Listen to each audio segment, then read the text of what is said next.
Good afternoon, ladies and gentlemen.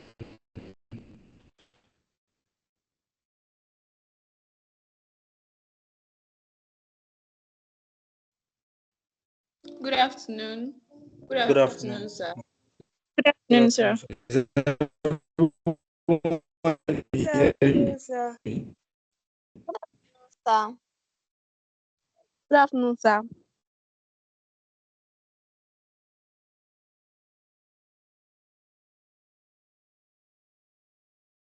If you are hearing me, signify.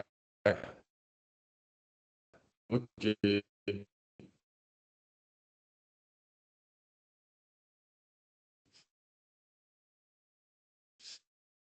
So, good afternoon, ladies and gentlemen. My name is uh, uh, uh,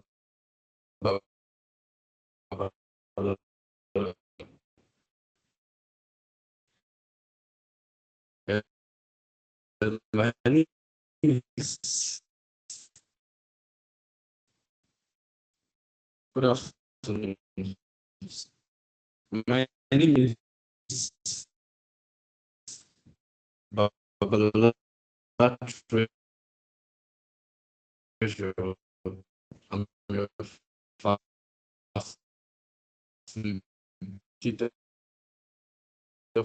for today.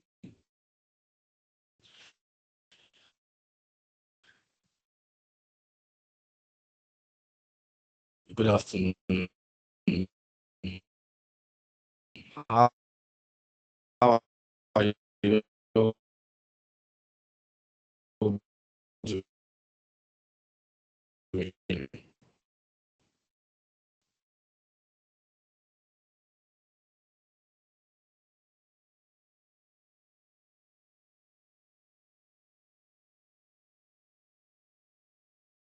Are you all hearing me now? Hello, hello. Yes, sir, we can hear you. Okay. So, like I said earlier, can someone give us a recap on the session of OVIP on sport law? What you understand? What insightful impact did you get from that particular session? Okay, Adaeze, can you unmute your mic, please? Okay.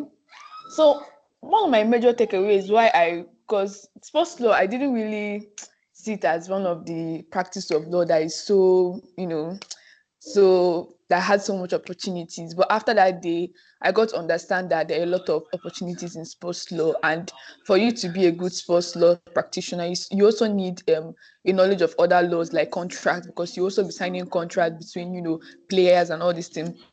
Then another thing is that I also got to understand that because I was also wondering why Nigeria as a country, though we practice sports, football, and all this thing, why we are not really, at a global level. Then our key speaker that they pointed out that one of the reasons why Nigeria is not really at the global level is that one is that they are actually breaking a lot of sports law rules.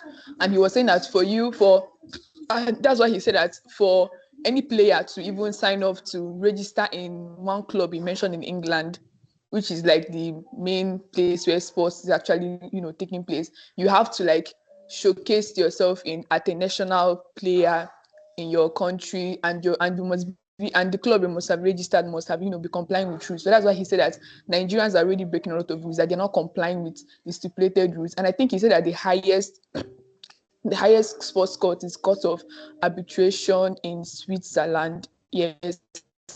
Then he also talked about the fact that it's something that he pointed out. He also pointed out the fact that there are also a lot of opportunities in sports law, but it's just like you being, enthusiastic about what you want, joining sports organizations, and but he's pointed out the fact that there's not much litigation in sports law. That sports law, for litigation processes are so slow. So it's more faster. That what they actually use in sports law is kind of, ADR. they kind of use ADR to, resolve their conflicts. Then I think that's all I have to say. Thank you.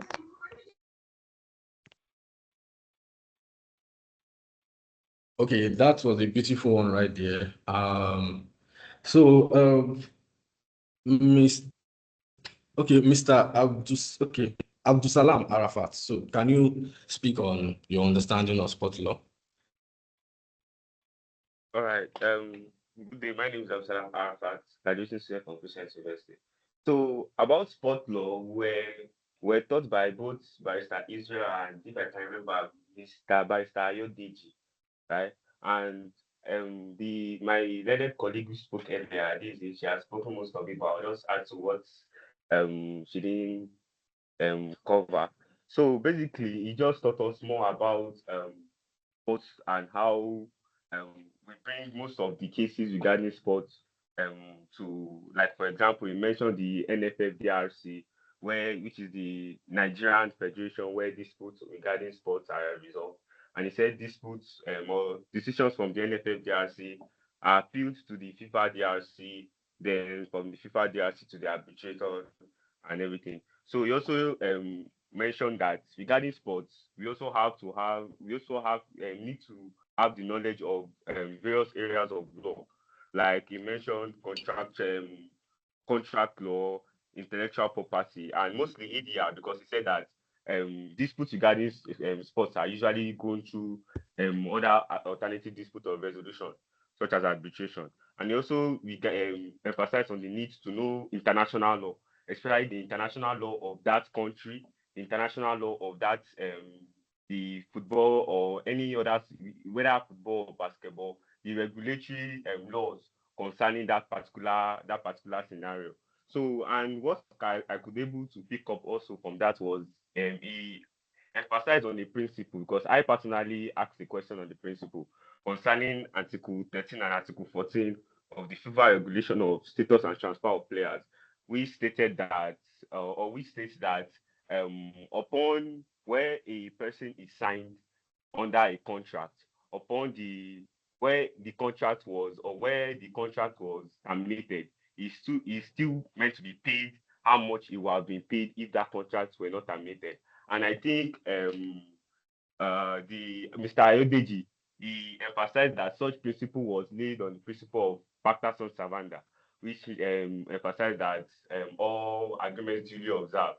That since all agreement the parties have already agreed that um, is meant to be paid so amount, even though after the termination, it's still meant to be paid such amount. So I would like to conclude. They also emphasize on the case of I think Castamaya or something, where a South African was against the athletic medication. I cannot really remember, but I think I was able to pick that up. The case of Castamaya, and of course the boss man ruling, where a player can now join another club without that other club paying a fee. So I would like to conclude by emphasizing on the burden of proof. Yes, burden of proof regarding sports law, which he listed it as two: comfortable satisfaction and balance of probabilities.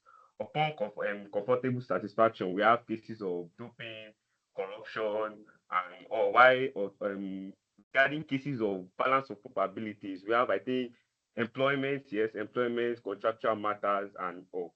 So that's, and of course, yes, the less sportiva, yes, less sportiva. So that's what I can pick up. Thank you. Okay, that's a beautiful one right there, and I will commend your intelligence and your attention to detail, Mr. Arafat. So without any further ado, I will be introducing our speaker for today. So before that, there are emerging frontiers of law that we have to pay attention to, and this will give us that edge that we need to thrive in the legal industry. So without any further ado, I'll be introducing Barrister Olayinka Elizabeth Ogbelade. So she's a lawyer and compliance professional with expertise in cybersecurity, IT audit, data privacy and governance, risk and compliance, GRC. She's a graduate of Olabisi Onabanjo University and completed her legal training at the Nigerian Law School Lagos campus, where she successfully passed her bar finals and was called to the Nigerian bar. She is a well-versed professional in international frameworks such as ISO 27001, ISO 3700. So, and she's equipped as she has guided organizations in building resilience, ensuring compliance, and meeting global best practices. As an alumna of Omaplex Virtual Internship 2020, Olayinka has also participated in prestigious programs and internships with leading global firms and institutions, including White and Case, Olanimo Ajayi, Bright Network, Clifford Chance, Mayer Brown, and MasterCard. These experiences have sharpened her understanding of corporate law, risk management, and compliance across diverse industries. She is the founder of Torchbearer Initiative, a youth development platform committed to mentorship, leadership, and advocacy, empowering young people to become ethical leaders and innovators. With her combined legal training, compliance and expertise, and passion for youth empowerment, Olayinka continues to bridge law, governance, and human development, helping organizations and individuals stay compliant, ethical, and future-ready.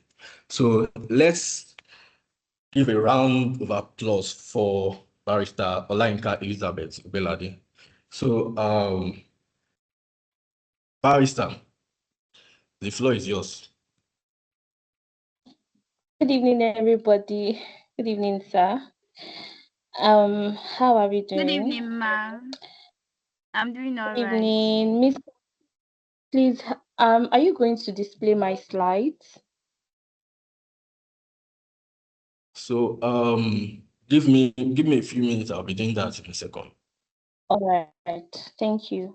So, good afternoon, good evening, everyone. My name is Olayinka Elizabeth Ogbelade, and I am delighted to be with you today. I go by the title Compliance Queen, and for the next 1 hour or 1 hour 30 minutes, we are going to deep dive into a topic that affects every one of us. I mean, every one of you, regardless of whether you're on WhatsApp, on Instagram, on TikTok, or even filling your university forms. So, quick question, guys. Who here has ever downloaded an app or registered online and clicked I agree without reading the terms and conditions? So, I want us to be honest. If you know you have ever downloaded an app or you've registered online and then you've clicked that phrase, I agree, without reading the terms and conditions, I want you to honestly raise your hands. Oh, wow. I have over 14 people raising their hands. Okay. I love you guys' honesty. I love your sincerity. So we have over 20. Oh my God. We have over 21 people who has raised their hands. Okay, so do you know that that tiny click is more powerful than you think? It's okay, it's okay. I've seen you guys' hands. Thank you so much. Thank you for your honesty. Do you know that that tiny click is more powerful than you think? So today, I'm going to show you why privacy is power, how data protection works, why it is now a legal field, the rights that you possess as a data subject, and how you can build careers in compliance and data protection. So, Mr. Solomon, can I have my slides, please? Thank you.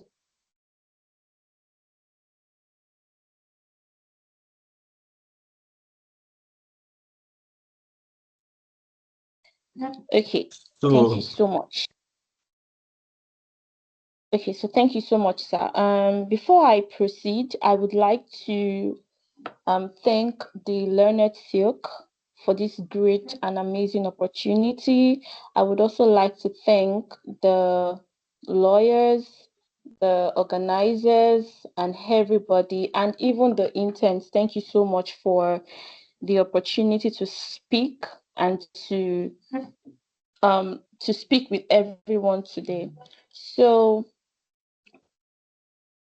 we're going to be talking about law, compliance, and the future, looking into the fundamentals of data protection and data privacy. So I've actually done a quick poll asking us if we've ever downloaded an app or we've registered online and clicked the I agree without reading the terms and conditions.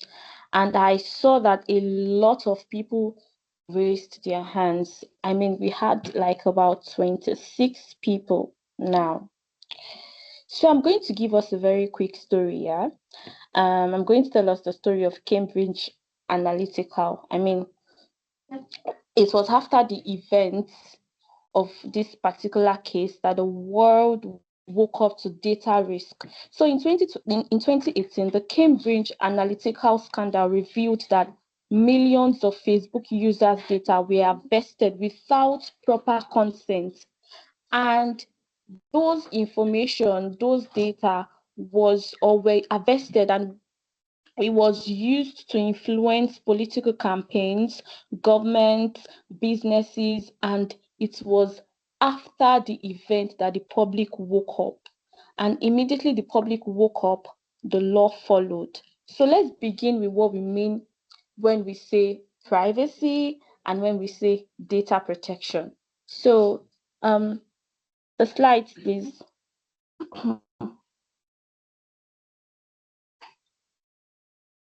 Mr. Solomon. Okay. So we have a scenario here. If your WhatsApp chats, exam scripts, or your bank PIN suddenly became public, how would you feel? That is why data protection and data privacy matter. So privacy is actually the right to be left alone, to decide what part of your life is open and what part is closed. Data protection is about the rules and the systems that make sure nobody abuses your private information. So we will go down to looking at the key definitions. I will give you plain, legal, useful definitions and a very short example for each. I don't know if you can hear me very well. Please, if you can hear me, I want you to raise your hand. Yes, ma, we can still hear you. Okay, thank you so much. The next slide, please. Okay, so privacy is the right of a person to keep their personal affairs from public view or unauthorized intrusion. So privacy is the right of a person to control information about themselves and be protected from any intrusion. So let's say, for example, I am with my phone. My phone has a lock because I do not want strangers to see my messages. I do not want the intrusion of a third party. I do not want the intrusion of a third party.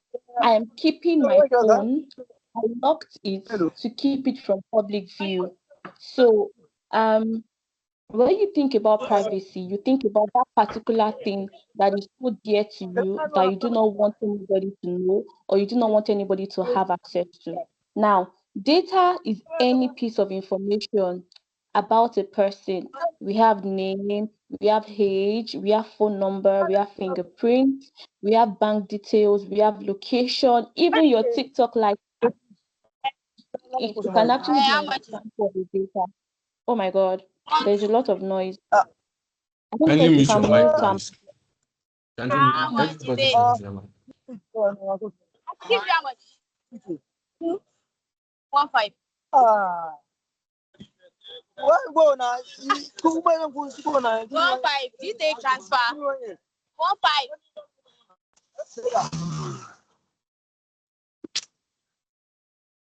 Okay, so all right. You take transfer. Can I proceed, Mr. Solomon? You can proceed. You can proceed. Thank you, sir. So data is any piece of information about a person name, your age, your phone number, your your data, your report, your results. All of these are examples of data. So we have different types of data. We have personal health information, we have personal identifiable information. I mean, identifiable information is what we can identify, how we can identify the things that we can use to identify you, like your name, your address, your phone number, your sex, your height, yes, your height, your weight, and so on. Next slide, please.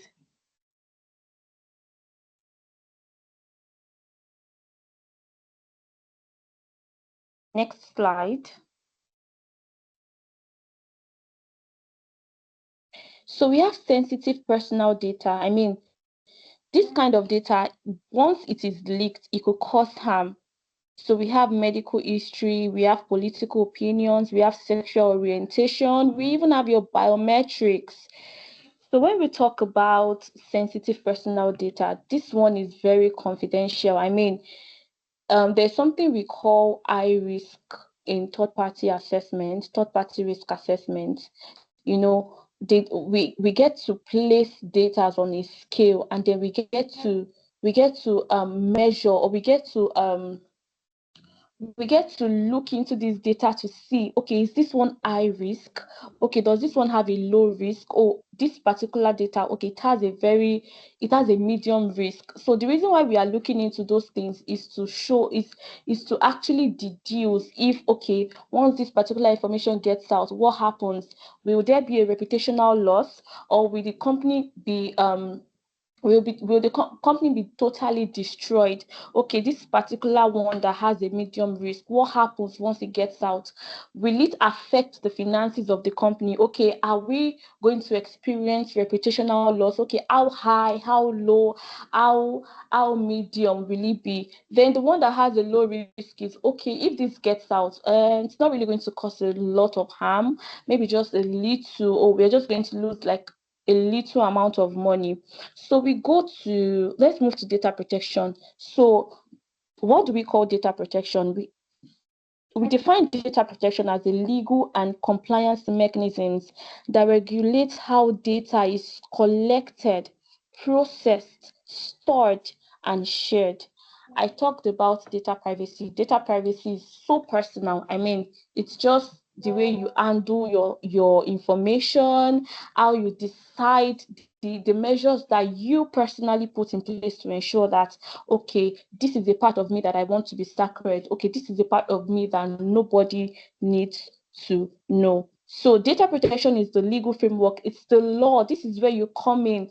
These are processes, these are technical measures to ensure that personal data are collected, used, stored, and shared lawfully, fairly, and securely. So let me paint a scenario. Let me give an example. When your university collects your grades, data protection rules govern how those grades are stored and who can access them.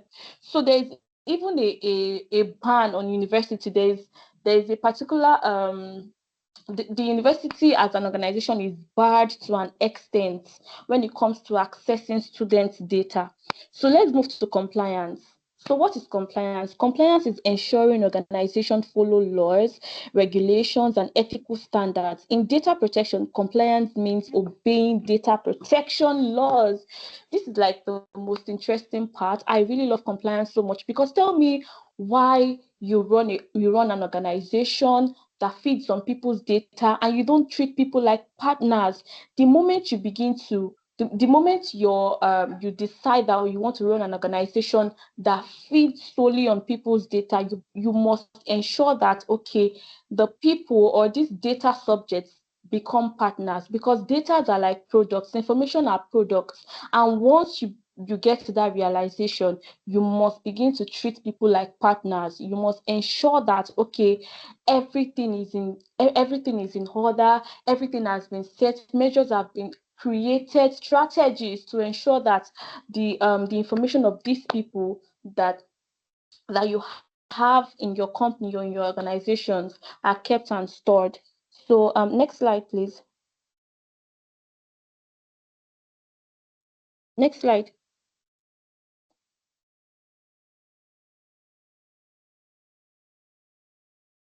So let's move to the theories of privacy. I mean, some of you might be thinking, oh, why do we need to protect our information? Is it really necessary? Is it really important? Now, I'm going to take you back to the theories of data privacy. These are like, I call them 3 bullets. Why do societies protect privacy? These are like the 3 most influential theories. The first one is privacy is a God-given human right, like privacy to life and dignity. So it's actually a right that we inherently possess as humans. So privacy is a fundamental human. Privacy it's actually a God-given right, and it can be seen as a fundamental human dignity. If you're conversant with your constitution, that's the Constitution of the Federal Republic of Nigeria 2011 as amended, chapter 4, if you're conversant with it, you would have come across the fact that privacy is a fundamental right. The second one is social contract theory. Okay, that's the third one. The second one is personality theory. Privacy protects your personal identity and individuality. So the moment you decide that you want to keep a part of you sacred. I mean, you can decide that you want to keep a particular part of you separate from what the world actually sees. So I think recently I went on Instagram and then I saw one of my favorite chefs, and then she was explaining, it was a vlog, and then she got a question that why is it that she does not show the face of her husband? Like no one has ever seen her husband's face before. And she mentioned, or she responded and said that I am a chef. Everything I do vlogs. I ensure that whenever I go on trips, I carry you guys along. I go live. I do a lot of things, but revealing my husband's face is a particular side of me that I do not want the world to see. It is sacred. I mean, after revealing everything about me, there should be a particular thing that I actually don't want the world to see. Obviously, I can't paste my health status out there. I cannot paste my bank account details out there. There are limits to what I am going to show the world, even as a person. But it's quite unfortunate that this kind of generation that we are in, we are so open and loose that, I mean, people would have posted a lot of things before they now come back to their senses that, oh my God, this is actually meant to be personal. This is meant to be a private matter. So we have the personality theory. Privacy, okay, we have the social contract theory. Sorry, people give some information to society like hen, BVN, but expect protection in return. Okay, we as citizens, we exchange certain freedom for social others, but expect the state and the institutions to respect our privacy limits. So before this session started, I went on LinkedIn and I saw a particular post that a notable lawyer vowed to reveal the name of the households that receives money from the bank. Like, I don't know how to explain. It's like, okay, the way we transfer money, those little 5 naira, 10 naira, 20 naira. I mean, once they bring it together, once they gather it, there are some households that actually receive that amount of money. Now, the lawyer actually vowed to reveal the names of these households. So according to the NDPA, that's 2023, it can, I mean, if it's for a lawful reason, it can reveal the names. However, there's an act, FOI Act, actually reveals that, okay, even if you have the right to reveal all of these things, I mean, lawful basis, on a lawful basis, it's still subject to the consent of these data subjects. Like if it is something that is going to ruin the data subjects or the people that, I mean, the names that you would actually be revealing, then I think you will be curbed.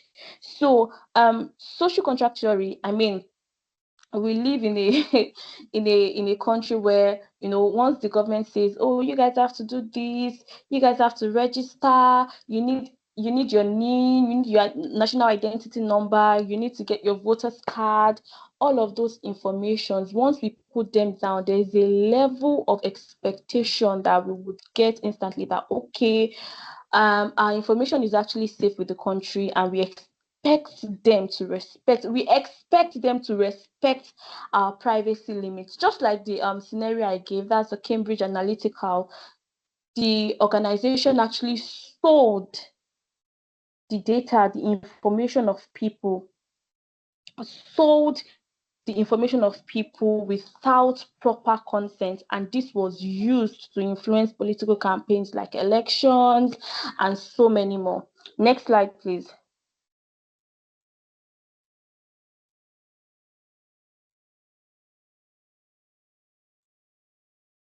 So before I go to this next slide, I would like to ask a question. So which of these theories resonates most with you when you think about social media? Which of these theories? Is it the natural rights theory? Is it the social contract theory? Is it the personality theory?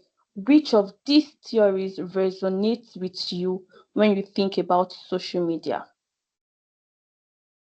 I think Over to okay, you, I think some people are typing, oh my god, you guys are actually reading my mind. Okay, personality theory, because personal data is part of individual identity. I don't want you to leave this meeting the same way, because once there is a misuse of this particular theory, it would cause a very big harm to your core self. I mean, just like I said, we live in a world where our generation actually does not know when to put a full stop, when to stop sharing information. There was a particular tweet I saw, 2020, the guy got a visa to travel to, I think, US or UK, and then I think he posted his plane ticket. He posted it online. Before he knew it, somebody just cancelled the ticket. I don't even know what happened, but he was unable to fly. That's number one. The second one, I think he got his ATM card and then posted it online. I mean, he snapped the front and the back page. That's the front cover of an ATM card and the back. He posted it on Twitter. Before he knew it, he started receiving debit alerts. So I think for me, you guys have actually answered the question. Personality theory, because personal data is part of individual. And do you know what? People will not destroy what they do not know. That's it. People will not destroy. If you don't tell them that this and this and this and this and this and this, okay, this is where I'm going to, this and this, they will never know. So it has gotten so bad that people go live and then they disclose their current location. And then whenever we talk about kidnapping and all sorts, you are actually giving these people you've given them the opportunity to enter. You've given them the opportunity to penetrate. So I would say that the personality theory is like the only theory that resonates with me whenever I think about social media. So now that we know the words and why they matter, let's see how the law evolved to respond to digital realities. So we are going straight to the history of data protection. I mean, privacy has always been recognized in law, but let's take a short timeline journey. So in 1948, we had the Universal Declaration of Human Rights, and Article 12 guarantees the right to privacy. I mean, you have the right to be private, no matter how much you want it, to whatever extent that you want. You have the right to keep your you have the right to keep your personal life private. We have the UDHR, and Article 12 actually highlights that. We also have the ICCPR, that's the International Covenant on Civil and Political Rights, 1966. It gives legal weight to privacy. We also have the 1970s, that's the early national privacy data protection laws, Germany. We have the 2018, the GDPR, that's the General Data Protection Regulation. This particular law came into effect in Europe, the strongest privacy law in the world. We also have the NDPR. The NDPR 2019 was created. Next slide.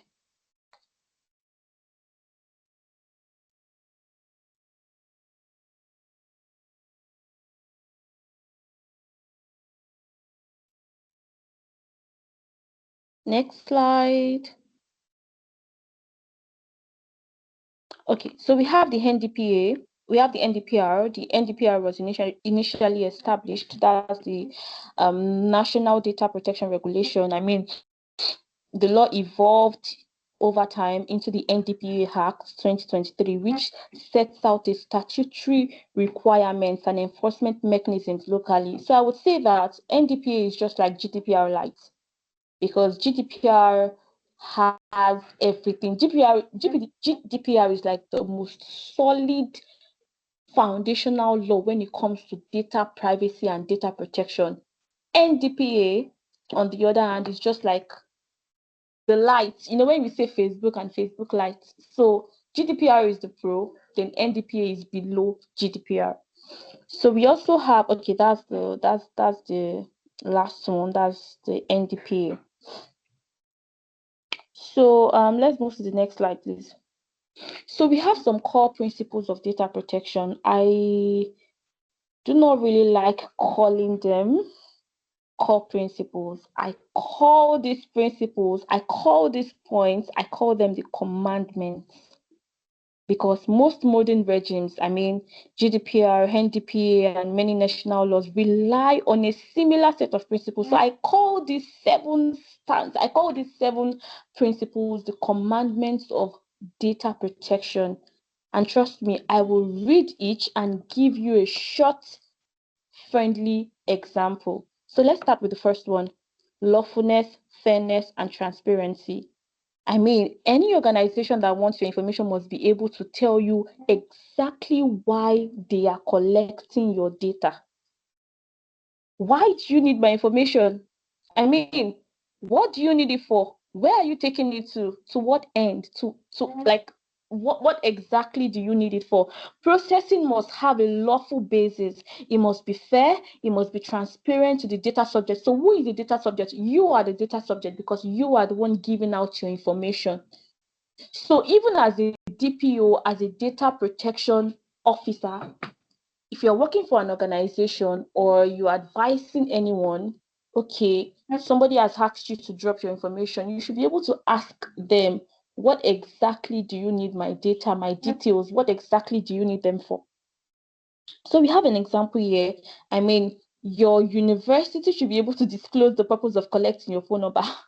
Okay, I think when I was in uni, I had several instances where the university would, they would just pass forms, and then you have to fill in your numbers, your details, everything. But there was really no one to question them, because we thought, well, to a very, let's say, small extent, they might actually have a very good reason, because you are literally in their care, and they should be able to they should have access to your phone numbers. In fact, I think there was a time they collected my mom's, my dad's, and so many people, because faculty of law is quite crazy. So in case anything happens, there should be other people that they can reach out to. But right here, right now, I'm telling you that one of the core commandments of GDPR, or core principles when it comes to data protection, is it must be on the basis of lawfulness, fairness, and transparency. Everything must be fair. It must be transparent. Your student app must tell you why it collects your number, your phone number, and you should be informed. In fact, you must give your consent. Waking up to a post that you have no knowledge about should be questioned, because you need to ask them, why is this post here, and how did you guys have access to my data?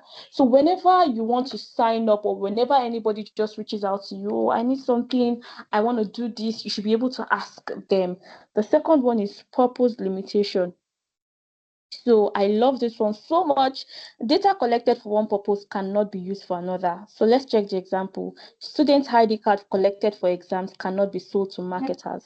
So I'm going to give you a clear definition. Data collected for one purpose should not be used for another incompatible purpose. So if the registrar collects emails for exams, they shouldn't sell them to advertisers. So there was, I think during my 90 days boot camp, I came across this particular purpose limitation, and I was just wowed. There's something we call granular consent here. Once you decide that you want to, when you go on YouTube, Chrome, Google, there's something we call cookies. Most of us just, we just click on that icon without taking our time to read thoroughly. Read. What do we call granular consent? Granular consent is, okay, it just comes out as a sentence. Okay, do you agree to get notifications from these sites? Mind you, granular consent is probably they've added marketing, they've added so many things. So you just believe that, okay, you just clicked on an icon that would just feed you information about probably a scholarship or university information or anything, and over the time you start to see you're getting marketing emails from this organization, you're getting food emails from this organization, you're getting so many things. So we must run away from granular consent. In fact, any organization that has granular consent on their website this consent should be divided. Let me know what I am going into. Let me know what I want to. Let me know what I would be having. So purpose limitation, I cannot give you my information for health reasons, and then you send it to the marketing department of the hospital just because they want to market their products, they want to market maybe new drugs that they just got, or vitamins, or anything whatsoever.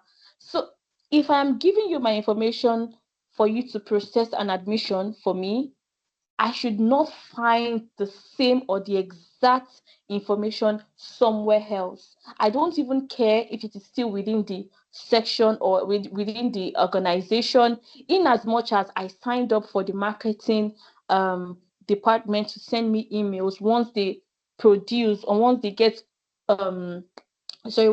new products or new drugs. I must not see my information with the high C guys trying to tell me, okay, this and this, or trying to do something funny. I don't know if you guys actually get what I'm saying. So purpose limitation, if you give your data, your information out, and then it's not used for that purpose, then there should be an objection. So the third one is data minimization. Oh my God, I love this one so much. Collect only what is necessary. I think I need to get a megaphone and then scream out loud. You do not need my mother's name just because you want to send me a newsletter. Don't you get it? I don't know. I'm just so excited. Only collect data that is adequate, relevant, and limited to what is necessary. Why do you need my blood type to give me movie suggestions? Is that not excessive or overboard? And it's so funny that so many organizations are guilty of this, and that is why they need you and I to show them the way. Because tell me why I just want to have access to your newsletter every week. What you need is my name and my email account, not my mother's name, not my mother's phone number, not my genotype, not my blood group, not anything that does not even relate with the newsletter, because what I'm very sure the content of the newsletter is just to motivate me. So why do you need all of this excessive information? So we need to be very, very careful.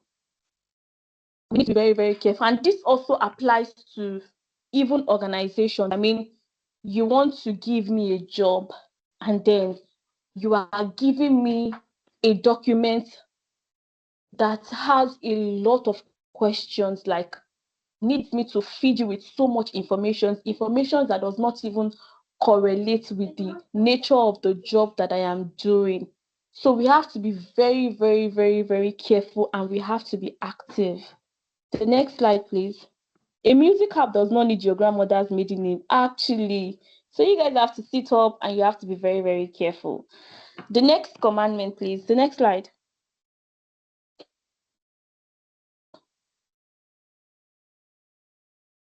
So the fourth commandment is accuracy. Data must be correct and updated. If your name is wrongly entered on your transcript, you have the right to correct it. So there's a common trend, and I don't know if I can share, but I think when I went for my call to bar, people were complaining that their names was not correct, like it was not in an orderly manner. Oh, they used their first name as their last name and everything.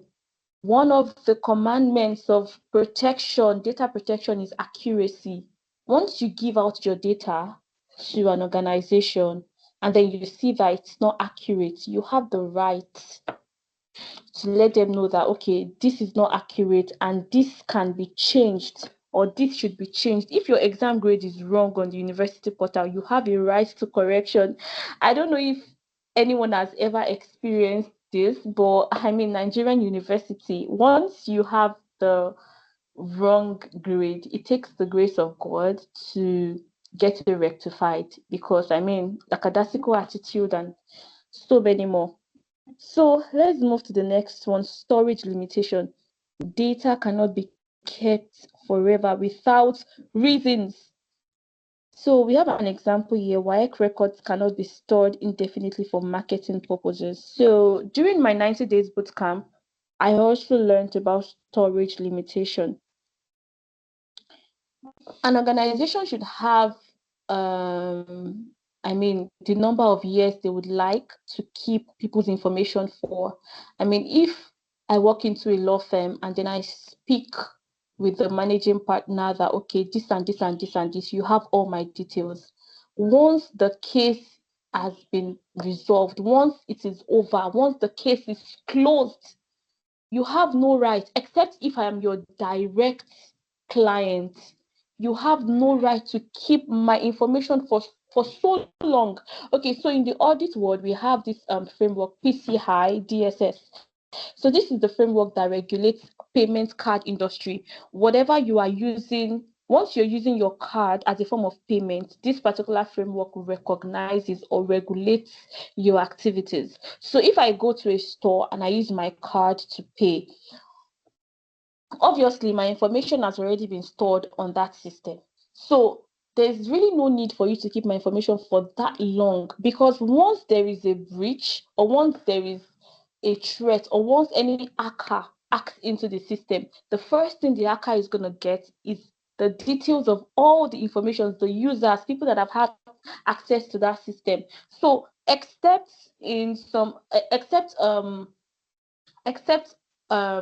you find yourself in any serious circumstance, or there is an exception, an organization should not hold your data for so long. In fact, you can message MTN and then tell them to delete your data from their system, or from their server, or from the organization that you do not want to be a fan again. I mean, most of us must have had experiences, I mean, with all these SIM cards, I mean, because of low networks and everything. You can wake up one day and say, please, I would like you to delete my data, or I would like you to, I mean, you've been with my data for how many years now, so I would like you to um delete it from your system. So that's storage limitation. My data should not be on your system for 10 years. For what reason exactly? So alumni contact details should not be retained. Okay, alumni contact details can be retained for alumni relations, but if it is found somewhere else, then there has to be an objection. The sixth one is integrity and confidentiality. you have to protect your data from unauthorized access or breach. We call something the CIA triad. That's the confidentiality, integrity, and accuracy. So your data must be protected from unauthorized access. So let's say, for example, in an organization, there's an organization, we have the marketing department, we have the HR, we have this, we have the IT team. So the marketing department does not have any business with the IT guys. Why do they need to know the number of passwords that must be required? Or let's say the IT guys does not have or should not have any relationship, or they shouldn't have access with the marketing guys, because you are supposed to be in the server room. You should be concerned about how the systems and the servers work. So why are you interested in knowing the amount or the amount of salaries that every employee are getting? So the salary information, these details, they are actually data. So we need to be extra careful. We also have accountability. Organizations must show confidence of compliance. For example, an hospital should prove that it follows data protection procedures, and that's where IT audit comes in. The controller must be able to demonstrate compliance with the principles. So as an IT auditor, one thing I do is, after raising so much awareness that, okay, for this kind of organization, there has to be strong measures. You people have to put strong measures in place to ensure that the protection, of the information of these people. Now I move to data protection. I wear my apparel as the DPO to ensure that, okay, are you guys in compliance with the regulatory standards? Then after speaking to these people from the angle of DPO, then I drop my gown and I wear the apparel of an IT auditor. You told me that you are complying with the regulations or with the standards of this law or with the regulatory standards. Now show me an example, or show me a screenshot where you actually deleted the information of these people after using it. Show me a screenshot where you collected the data that was only necessary. Show me a screenshot where you asked for the information that you actually needed for the purpose, or show me a screenshot where you actually collected an information for this particular purpose and you used it for that purpose. So organizations should be able to wear an accountability apparel once it's time for audit. So MTN should not come and tell you, oh, I can't remember what I used your data for. We don't even know if it's protected. We don't know how the hackers got into the system, etc. So an organization must be actually accountable when it comes to data protection. So next slide, please. So we have the rights of a data subject. Who is a data subject? You are a data subject. Once you're giving out your information to organizations, to people, you're signing up for any newsletter, at any point in time where you decide to give out your information, your details, regardless of the purpose why it is being given, you are a data subject. Oh, I need to remind you, or it gladdens my heart to let you know that there are some rights. You're actually a data owner, so you are entitled and you have the following rights. The first one is the right to be informed. You have the right to know what is being collected. So you must be told what data is collected, why and how it will be used. So I think I've explained this. The second one is right of access. You have the right to request a copy of your data. There's something we call data subject access request. It's a form. You can actually you can write out this form and then send it to MTN. You can request for your details. I mean, the data that MTN possesses of you. Let's say your name, your email, your mother's address, your date of birth.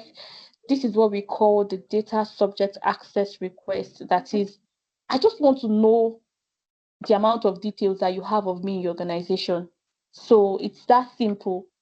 as a data owner, as a data subject, you have the right to request for any of your details from this organization. So, for example, let me give us a practical tip. For example, after school, most of us try to apply for international scholarships, and then the schools abroad would request for your transcript. That's the data. So then you have to reach out to your university to provide, okay, I have my results with you. Please, can you provide it and send it to this school? So that can actually be a form of data subject access request. So we also have right to rectification. You have the right to correct your details. If you actually give out your data for a particular reason, let's say for a conference, a seminar, and then your names are not properly arranged, you can take an objection. You have the right to correct. You have the right to tell them, okay, my name is actually wrongly spelled. So you can spell it or you can write it out the correct way. The first one is right to erasure. So you have the right to delete your account, your data. So I call this right. After this meeting, MTN go here, please go and meet them. So right to erasure. I also call this right to be forgotten.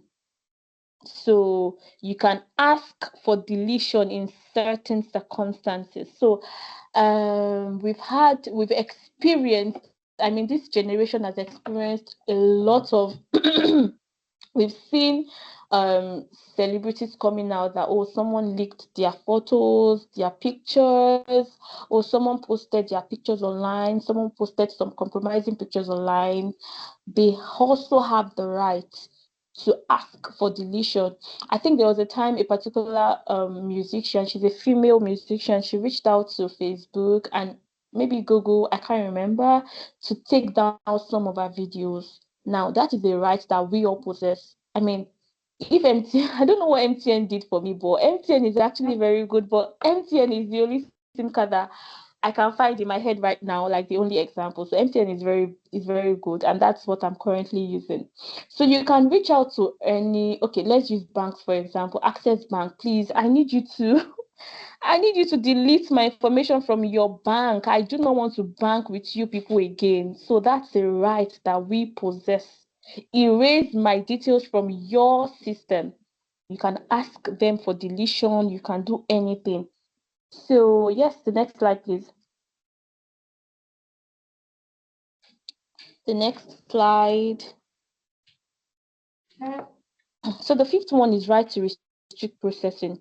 You can pause the use of your data. So if you've given out your data for a specific purpose, you can reach out to them again and tell them, please, I think I would, okay, let's say, for example, you give out your name, your email, your address, your phone number, your maiden name, your mother's name, your address. You can reach out to them and tell them, okay, you can have the first four details, but you can have the first four details, but the last four details should be restricted. Like there should be a restriction on it. I do not want this to get out.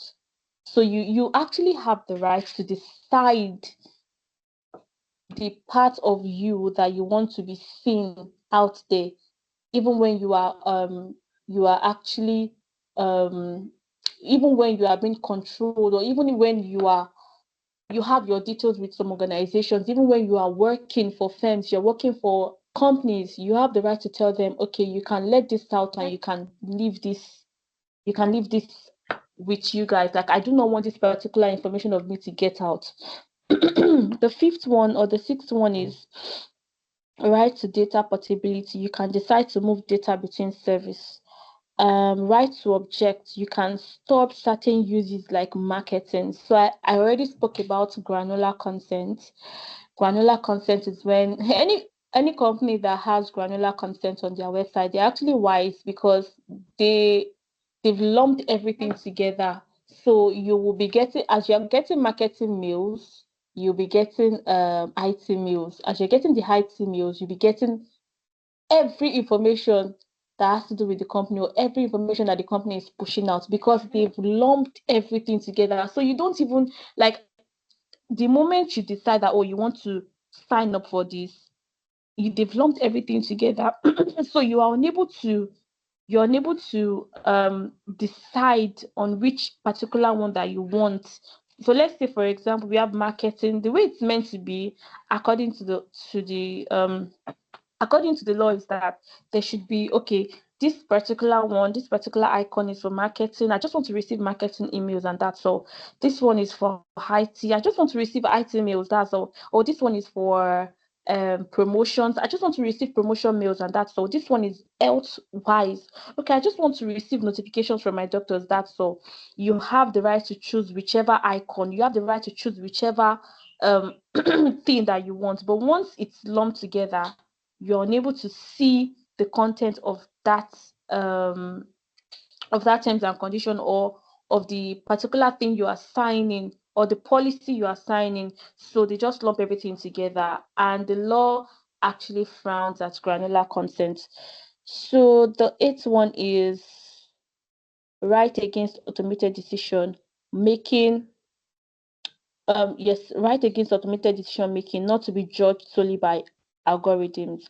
So we have an engagement, guys. If your university accidentally leaked your transcript online, which rights could you use to protect yourself? I'm waiting.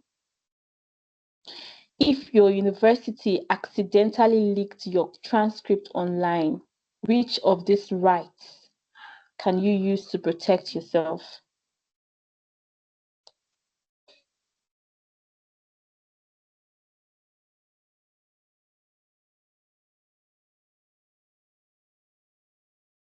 Let's be fast. If your university accidentally leaked your transcript online, which rights can you use? Which of these rights can you use to protect yourself? Okay, somebody said right to be informed. That's awesome.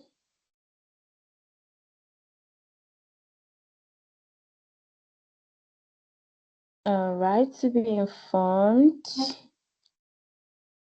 Okay.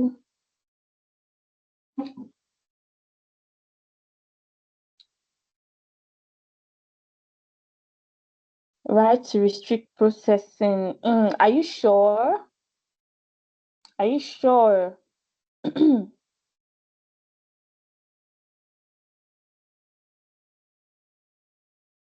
Right to be informed. Okay.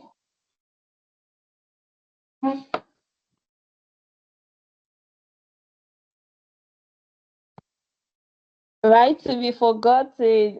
My dear, it's out already. So people must have screenshotted it, or people must have had screenshots of it. So do you think right to be forgotten would stand? Which rights could you use to protect yourself? Right to erasure, right to object?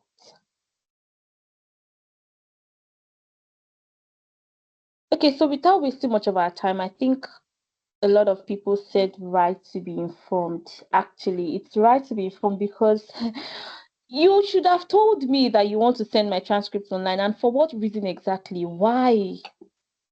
What's the reason behind you sending my transcript online? So I have the right to be informed. I have the right, you have my data, you have my results, you have everything. So I have the right to know how it will be used. It's meant to be used for academic purposes, not for you to send it online. So let's move to the next slide, please. The next slide. The next slide. Okay. So we are going to be dealing with some cases here. We have the international cases. We have Nigerian cases too. So we have Google Spain versus AEPD 2014, the birth of the right to be forgotten.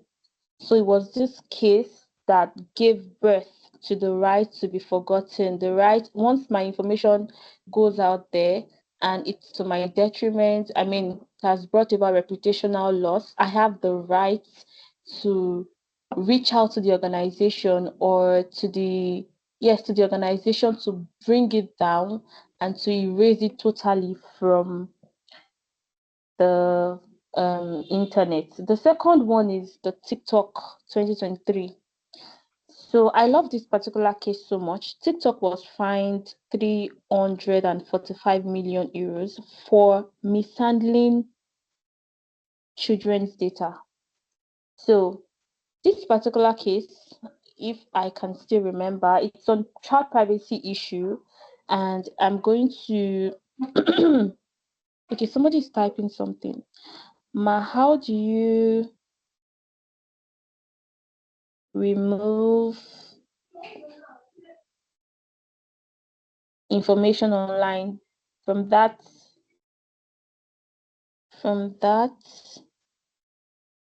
okay, I think the person is still typing. So okay, so Ma, how do you remove information that is already released online? Okay, so you personally do not have access to remove information that is or that has been released online. So I've been restraining myself to talk about this particular popular musician. She's a woman, and I think it was in 2020 during COVID that a sex tape was released, and then everyone downloaded it. So many people had access to it. She came online 2 years after. I mean, she was speaking at an event. Was it an event, or she was invited to a podcast show, and then she was telling the organizers that she reached out to the Facebook now, or the organizers of Facebook or Google or something, or she spoke with some IT guys, and they did one or two. And even if she mentioned that even if you have the video, you can't have access to it again. So I think you can't do it personally, and you need money.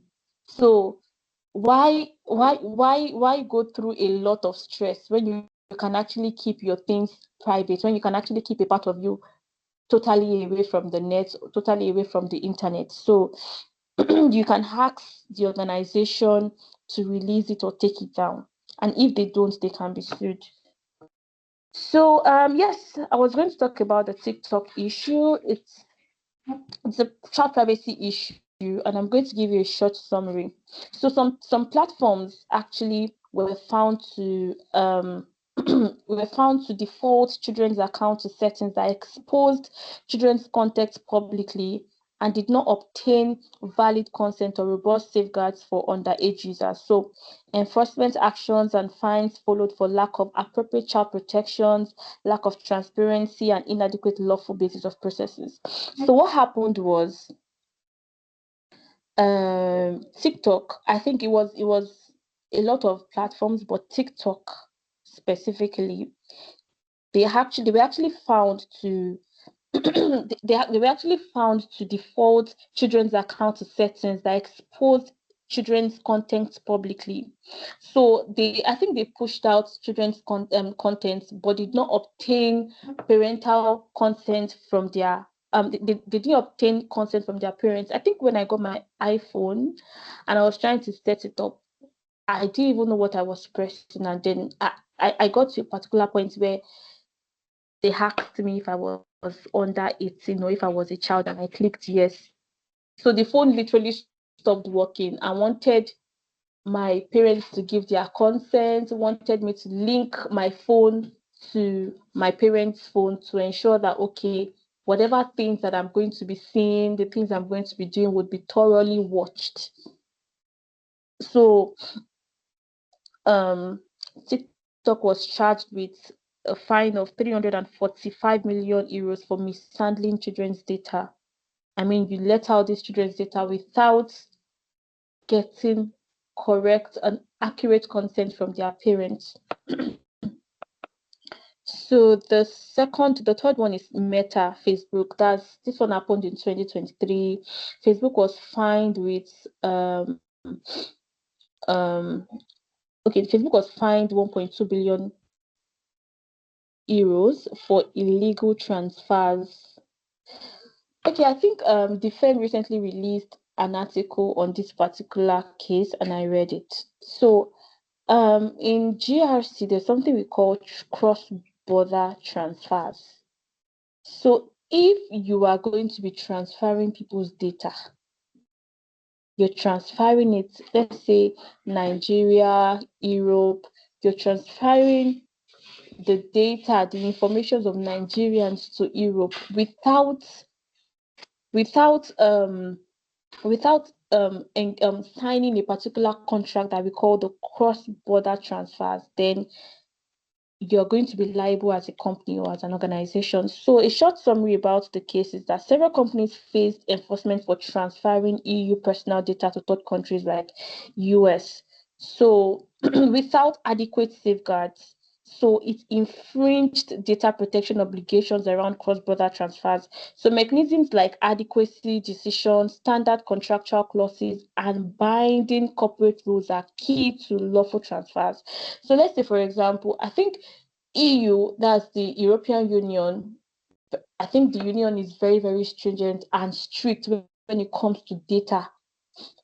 So they don't even if you're in Nigeria and then you have a startup company where some of your clients are Europeans, or yes, they're Europeans, you must ensure that strong measures have been put in place for the protection of the information of those people, those Europeans. If you don't do that, the law is going to frown at you. So Facebook was caught, that Meta was caught transferring the information of Europeans to US without going, or without agreeing, or without being binded by standard contractual clauses. We call them standard contractual because there are so many policies when it comes to GRC. There are so many policies that you have to write. So many contracts must be signed. We have DPIA, we have DSAR, we have information policy. Every organization must have a privacy policy on their website.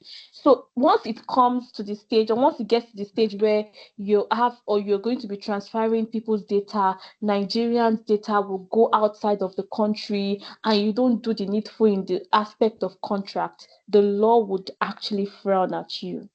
So the next slide, please. So we also have Nigerian cases here. The next slide, Mr. Solomon. So we have Nigerian cases. We have the Digital Rights Lawyers versus NIMC 2021. So this case actually raised concerns about biometric data security. So this case actually raised concerns that, okay, biometrics should be protected. Biometrics in data privacy or in cybersecurity, your biometrics is actually something that you have. So there's actually a way, or there's actually my own definition of data or information or privacy or details is actually defined, or it can be broken down in 3 ways. So your data is who you are, what you have, and who you are, what you are, no, what you are, who you are, and what you have. So what you have could be your pins, your passwords, your cards, your OTP. That is what you have. Now, who you are, your face, your biometrics, your fingerprints, when you want to unlock your phone, for those that have Face ID, you just raise the phone up and then it captures your face. That is what you have. And then there's another one, who you are, what you have, and then it's just 3, but I can't remember the third one. Who you are. Who you are is actually your fingerprints. Your fingerprints can open anything. Who you are, what you have, your cards, your details, your bank accounts, and there's another one, but I cannot remember. So this particular case raised concerns about biometric data security. So we also have the DRLI. Okay, who you are, somebody's typing what you have, and what you represent. Yes, that's true. So we have the DRLI. Thank you, Valentina. of Valentine. We have the DRL versus Unity Bank 2021. This case speaks about the allegation of unlawful disclosure of customer data. We also have police accessing call records without a warrant. That's a clear violation of the provisions of Section 37 of the Constitution. So the next slide.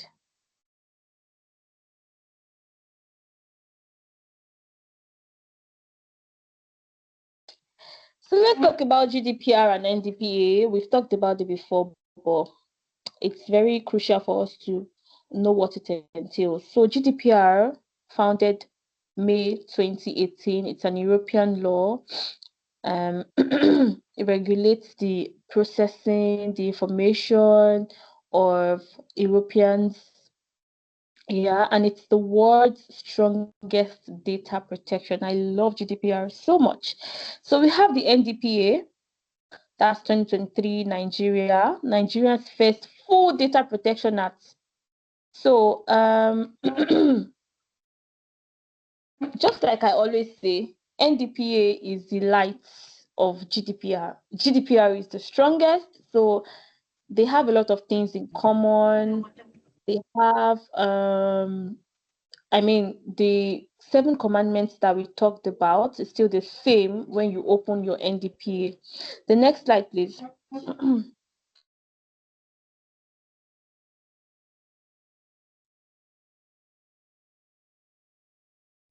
GDPR is not enforceable in Nigeria. We have our own laws. So we have the NDPA. The next slide, please. Yes. So let's talk about GDPR in simple terms. So anyone handling EU citizens' data, global reach. So regardless of whether you're in Europe or you're in Germany or anything, if you're in Nigeria and you have clients that are Europeans, you have to be very, very careful.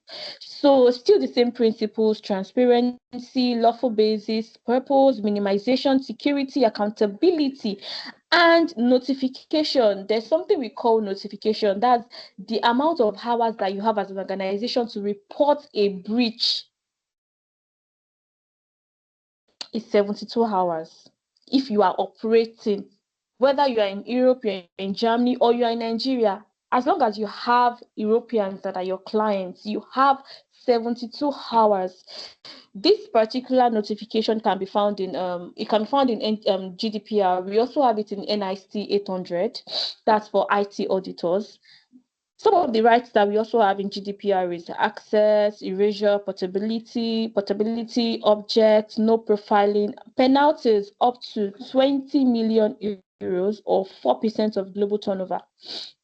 So you can read up on the case Google Spain 2014, which actually birthed the right to be forgotten. The next slide, please. The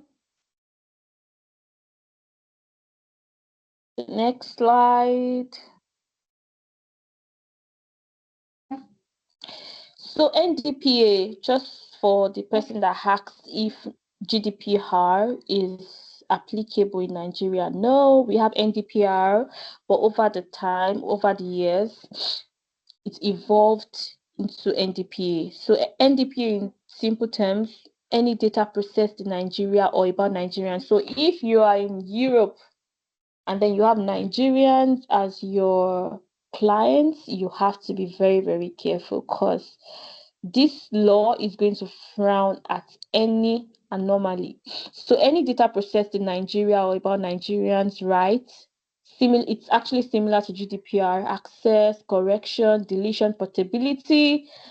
Key feature establishes the Nigerian Data Protection Commission. So this is the particular commission that will frown at anything, any anomaly. So penalties, 10 million naira or 2% turnover for small firms. Once you are caught doing what you're not supposed to do, that's your penalty. 2 billion naira or 2% turnover for big firms. You can look, or you can read up on the case of DRL versus NIMC, biometrics and privacy. The next slide, please. So law compliance and the future. So you're wondering, why does this matter? I mean, you guys are the lawyers of the future. So why does this matter? Why do I need to learn about privacy? Why do I need to learn about data protection? Why can't I just be a litigation lawyer? Why can't I just stay as a criminal lawyer? Now, I need you to understand that the world is fast evolving. Like, the world is evolving. So if you are not conversant with how these technologies work, if you're not conversant with the way these structures are built, then you'll be left behind. So whenever I tell people, oh, I'm a cybersecurity analyst, I'm a GRC analyst, I'm a trained IT auditor, they just sit there. I'm like, oh, why don't you just do the normal thing that people do? Well, I'm going to go into litigation, whatever, but right now technology is fastly taking over. So you have to be you have to be upskilled, you have to be at the top of the game. So you might be wondering, oh, why do I need to go into this? We need a lot of hands on deck, to be very honest. We need people, because privacy or data protection is an untapped area that it's not greatly talked about. So we need people that can create so much awareness, tell these companies, raise awareness, go to organization and then let them know that, okay, these these activities that this organization is carrying out, these things that you people are doing is actually against the provisions of the NDPA. And the penalties is not something that you can sleep and wake up. 2 billion naira is not a small money, it's a lot of money. So because the entire digital economy runs on data, so without compliance, there is no trust. Without trust, fintechs will collapse. Hospitals will lose patients, universities will lose credibility. So if I cannot trust you as my doctor with my information, what's the point of treating me? If I cannot trust you with my information as a fintech company, what's the point? So, I said that data is like a product. And once any organization decides that they want to run on data, they have to bring people and they have to treat them like partners. So that is why I need you. I need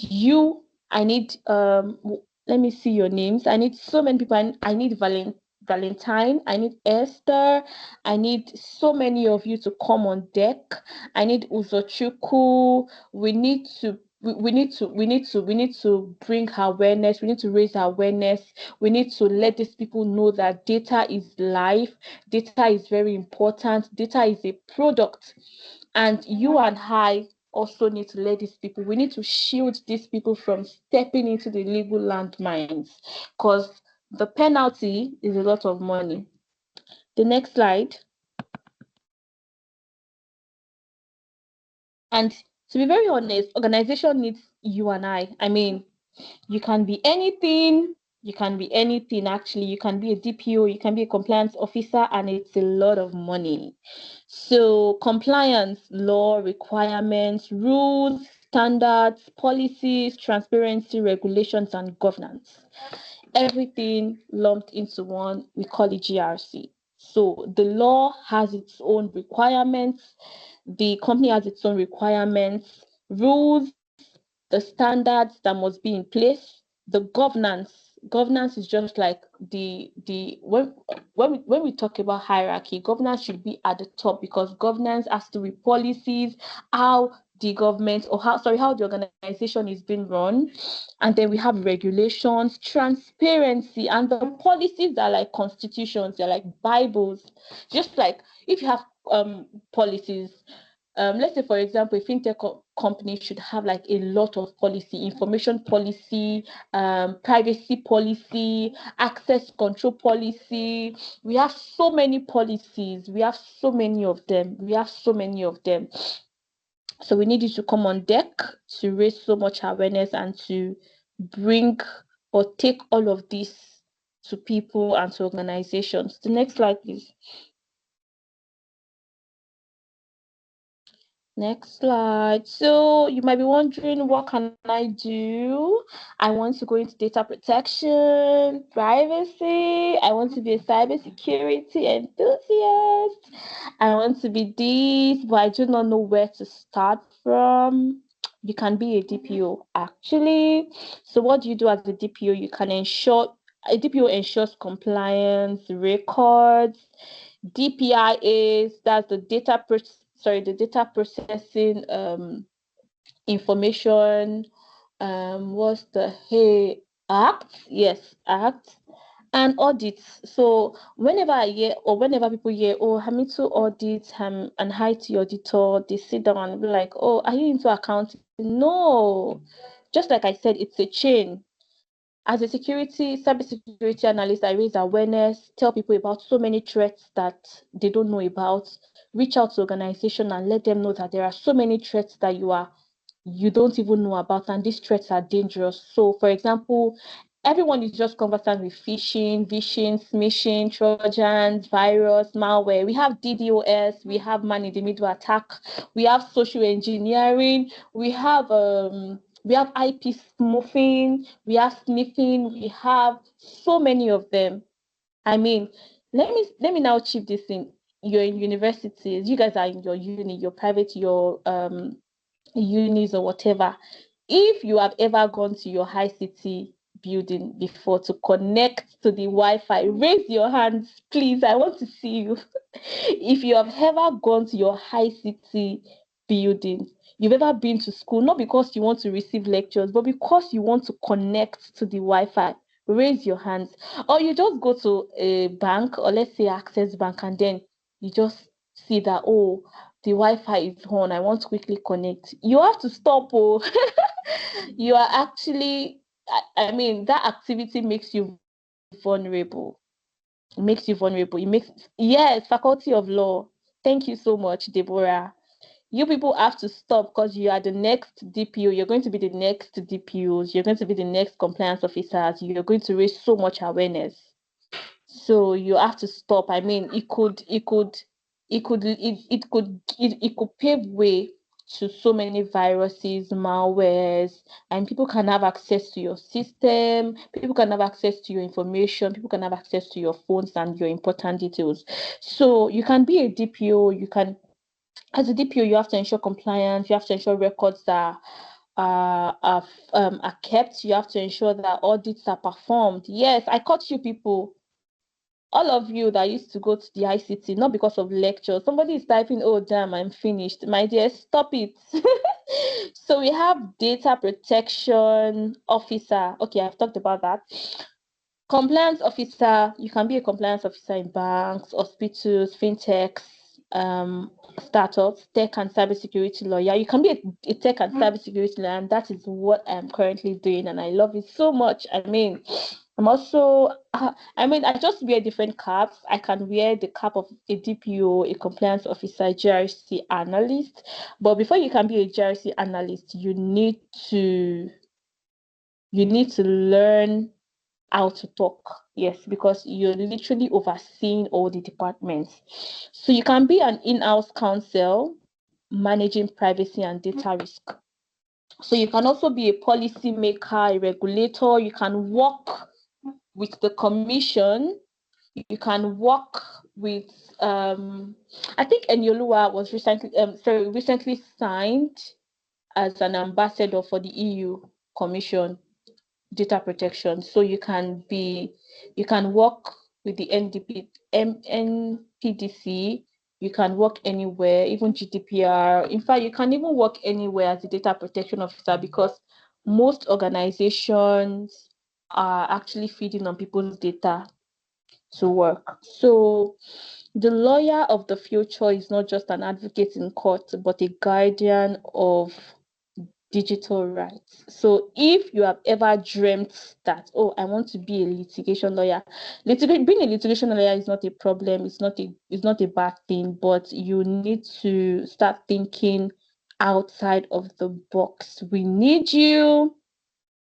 We need a lot of hands on deck. We need so many people. The area is an untapped area. So you can start building your you can start building your what's the word?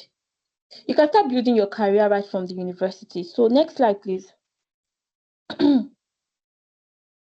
So I have a question for everyone. If you were appointed the DPO of your university tomorrow, what 3 things would you fix first? I have a gift for the first person that answers. If you were appointed the DPO of your university tomorrow, what 3 things would you fix first? I think this is the last slide. So I think, okay, someone, oh, I don't have so much gift for a lot of people, but let me see the first person. Okay, the first. Okay, you want to ask the question? No, I want to answer you. Okay, please go on. What's your name? Okay, my name is Akuchie Chiditere Fortune. I'm a graduate of law from Bingham University. Oh, wow, welcome. Yeah, so if if I'm a DPO officer, the first 3 things I'll do for my university is this. First of all, I'll build a very reliable database for my school where every student's data is going to be uploaded there, but still going to be protected in the sense that before only that student who has, like, let's say I will also link it out to their more like their matriculation number or their student admission number or something like that, where they could, sometimes as their personal data, they will also like access it. That's what they would do.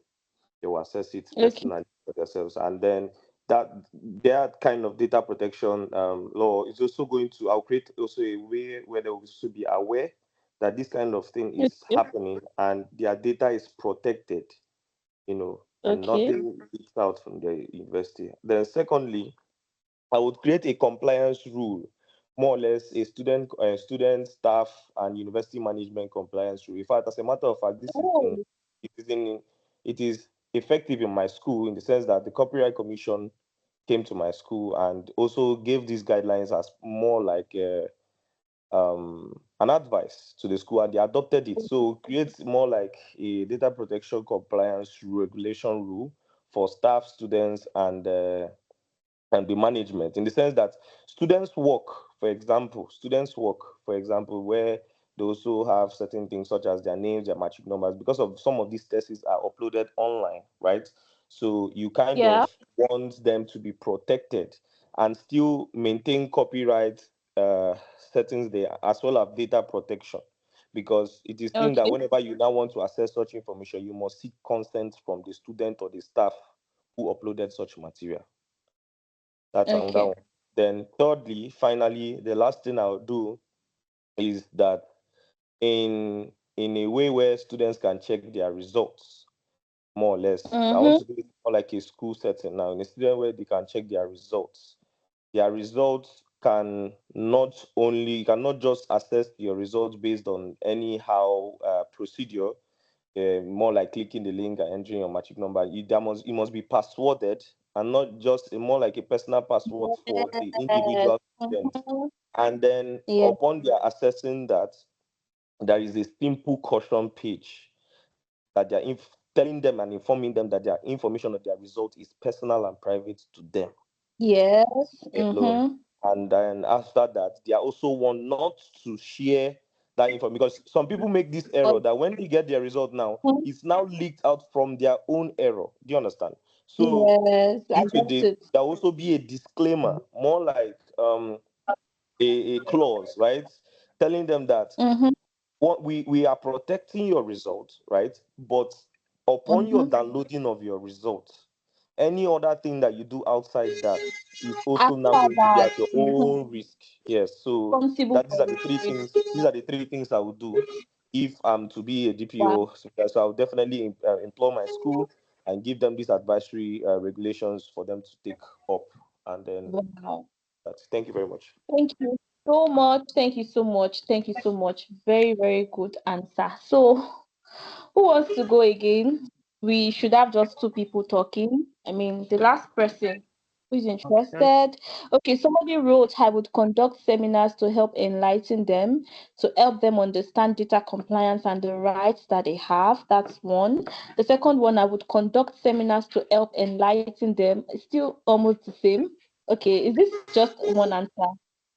If you were appointed the DPO of the university tomorrow, what three things would you fix first? All right, ma, I'd like to chip in that point. Okay, sorry, please, what's your name? My name is Ibius Raymond, a law student of State. Okay. All right, ma. On the three things I would do if I was appointed as the data compliance of my school. First and foremost, okay, adopt a privacy model. This model your background is actually busy. We can barely hear anything. Can you just type? I'll read it out. So, okay. Can I go Is ahead? it less noisy now? Is it less noisy now? I don't even Yes, know. Hear me properly now.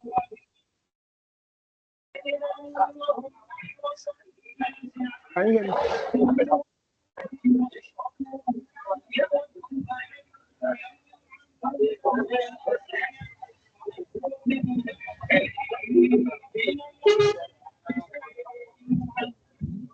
Can I go ahead instead?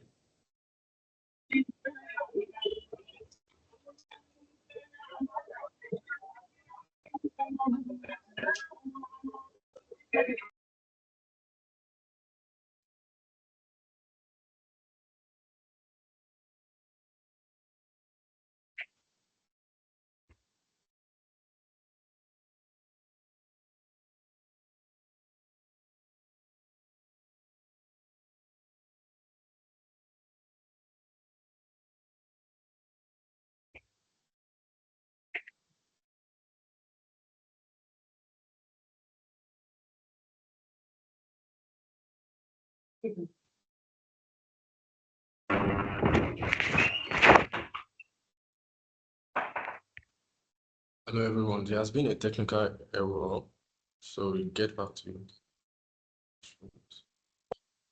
Oh, okay. I actually muted myself. So, Gloria, please go on with your question. Just type it out. Okay.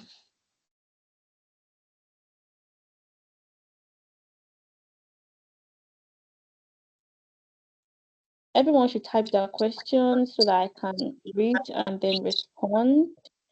I think we have like about 5 people typing, but it's all right. We are okay.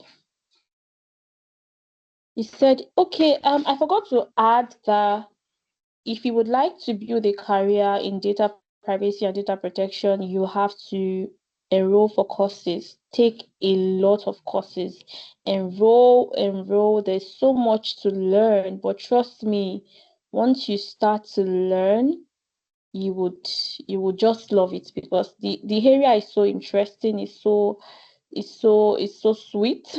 If this word goes well for it, it's so interesting and you will be enthused as you learn. So and you would want to learn more.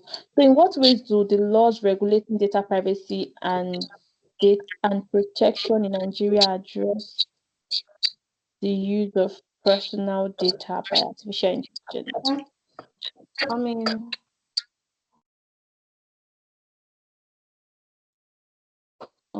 what kind of courses do we enroll? I mean, go on Coursera, you would see a lot of courses. So currently, I just enrolled for a particular training, an international training, and I mean, it cost a lot of money. So before you can, for you to build this career, you have to like sacrifice a lot because I mean, you want to build from scratch. So you can start by go on Coursera, enroll for free courses. There are so many free courses. If you can finish these courses within 7 days, then you should, okay, You should get a certificate. Then I have an app that I can share with everyone, or you can just go to your Play Store and download it. It's called Course City. So Course City, because I recently learned that oh my god, I can't access this text again. Oh Jesus. So I recently learned that Coursera is no longer offering, oh my god, I can't access all the text again. Coursera is no longer offering what's the word? This free trial again. Yes, because people are misusing the opportunity. So what I will tell you is, what I always do is, I have another app called Course City. Course, then the city is SITY. So once you pick out the course that you want to do, you have your Course City and you have your Coursera on the same phone. So once you pick out the course you want to do, the course reduces the amount for you and then probably gives you access to 7 days free trial. Then it now directs you to Coursera to take the course. So if you are able to take the course within 7 days, that's 7 days free trial, you have access to the certificate immediately. Like once you finish before 7 days, you have access to the certificate. So now it's not just about the certifications. You need to know what the course is all about. You need to go deeper into the content of the course. So if you don't like Coursera, you can check out Udemy for courses. I mean, the least amount you can get a course is, I think, 14,000 or something. But trust me, these courses will really, really, really help you. You can also, because just like I said, it's an untapped area and we hardly see conferences, we hardly see flyers, we hardly see posts. I mean, seminars, posts, flyers, conferences on data protection, data privacy. But don't worry. I mean, it's going to come out more. I mean, I would try my best to organize more seminars and more conferences from my hand to like help people grow in the career, to help people find their feet, to raise so much awareness. Okay, please, when you said someone's data can be accessed while using Wi-Fi, my question is, who can access it? The person in charge of the Wi-Fi or any random person? Actually, the person in charge of the Wi-Fi can access it. So there's something we call, I think the last time I came to the firm, I was explaining to the Leonard Sick that there is a particular threat that is called man in the middle attack. Do not underrate or do not belittle these hackers. There's a lot that they can do. They have a lot in their hands. So just like I'm speaking to everyone now, do you know that there could be someone who is actually, there could be someone right now as I'm speaking to you that can actually eavesdrop everything that we've said. I mean, someone could have been eavesdropping everything we've been saying, everything I've been saying, everything we've been discussing since the beginning of this session. That's man in the middle attack. So if you go to banks, you go to your high city, whatever, and then you Wi-Fi, oh my god, or hotspots, oh my Jesus, hackers have access to it. They can have access to it. Even the school can have access to it. Now there's another one too, even your USB cord, I mean the one that stores data and everything. You just have to be extra careful, to be very honest. Like you just have to be extra careful. So think, okay, my question is on the right to data rectification. Unfortunately, the name demands some amount of money for this. I mean, should I say nothing really works in Nigeria, or how should I put it? But I mean, it's just what it is. You have to pay. You have to pay. So Okay, sorry I'm for listening. muting. I wanted to Okay, type it down, but I couldn't. please, Okay, please, so can you hold on for a minute? Please, can you hold on? What's the difference between privacy, compliance, and cyber security? Okay, how do they overlap in practice? So privacy is personal. That's the first thing I want you to do. Privacy is the authority that you possess over everything. So even if you want to work, you're looking for employment, privacy is limiting the amount of information you'll be giving out. So that's privacy. Privacy is personal. Privacy is something that everybody needs to do. everybody has control over. So privacy is, I can't give you this particular information. What exactly do you need it for? I'm not giving you this particular one, but you can go with this one. So that's privacy. So now compliance is, as a DPO, as a data protection officer, I am, okay, let's say that I have been invited to host a program. I mean, let's say Zenith Bank invited me to check their laws, to see if they are compliant with the regulatory standards. Compliance with the regulatory standard means that the company's policy, is it in line? Like, if you bring out the company's policy, privacy policy, access control, anything, information security policy, can we align it with the NDPA? I don't know if you understand it. So are they complying with the standards, with the requirements of the NDPA? Are they complying with GDPR? So that's compliance. Now, cybersecurity are those processes, are those structures that you put in place to ensure that your data, your information, everything is secured. So when we talk about cybersecurity, we can talk about multi-factor authentication, we can talk about tokens, we can talk about biometrics, we can talk about standards, we can talk about access controls. So these ones are like the cybersecurity is just like the technical aspect, passwords, locks, and everything. So it doesn't really overlap if you know how to like find your way around it. Cybersecurity, I raise awareness, tell people about threats, let them know that, okay, you are connecting to a public Wi-Fi. That is very wrong, especially if you are doing it with the company's laptop. So now I drop my garment as a cybersecurity analyst, and then I wear the apparel of a DPU and tell you, why are you not complying with the provisions of Section 24 of the NDPA? Why are you collecting more information than what is actually needed? Now I drop that apparel and then I wear the one of IT audit. Now you told me, okay, in your policy, you guys actually have a retention or deletion policy. Can you give me an example? Sorry, can you give me a screenshot of can you give me a screenshot, or can you show me exactly where this particular policy was applied? The last time you received an information from this particular client, did you delete the person's information after all you guys discussed had been solved? So now that's just it. You just need to know your way around it. Oh, Jesus. Okay, cost city. Yes, that's the spelling. So, yes, who else? Somebody was speaking the other time, but I told that Me. Okay, please. Good evening, We ma'am. are in schedule and time. Good evening. What's your name? My name is Odile Princess. I am a graduate Okay. from Nnamdi Azikiwe University. All right. Okay, You're welcome. Thank you, ma'am.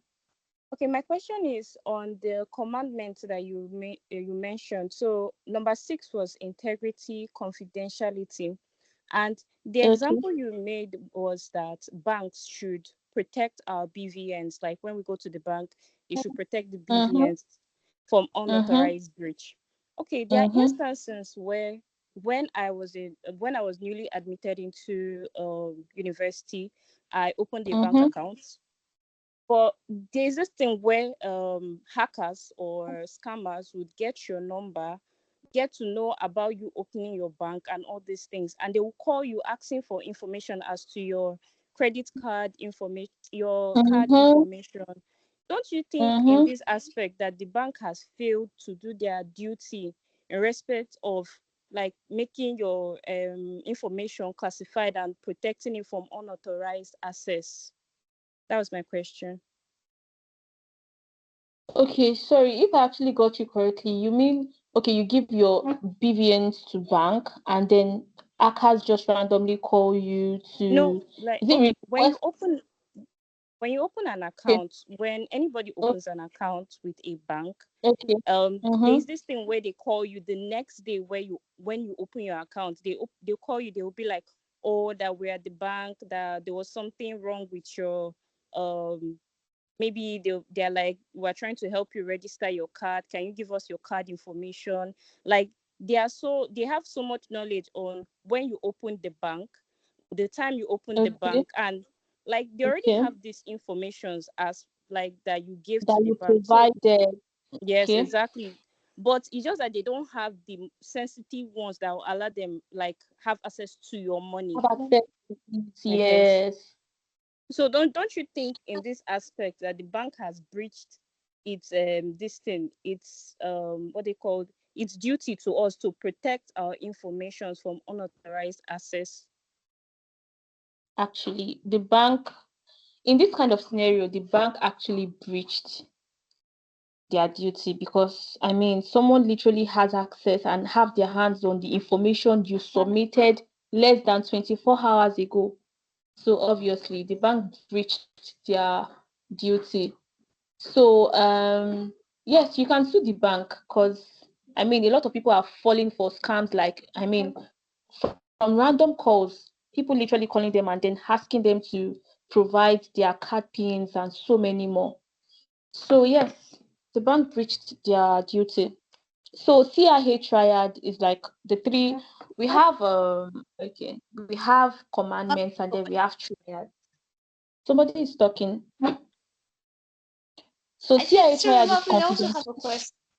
Sorry, I'm coming. CIA triad, confidentiality, integrity, and accuracy. These three things, I mean, they are like the principle. I don't even want to call them principles because if a bank is not working towards, if the activities of any organization is not revolving around these three pillars, then that organization should be destroyed or should be stopped from working. Because the first one is confidentiality. Confidentiality is if I'm providing my NIN or BVN to you, it's very confidential. The information is very crucial. So not everybody can have access to it. Because tell me why your security agent has access to my BVN, or somebody that is working in the IT department, or somebody that is just like maybe the secretary has an access to my BVN. That's confidentiality. Confidentiality is there has to be like it's saving the information from unauthorized access. So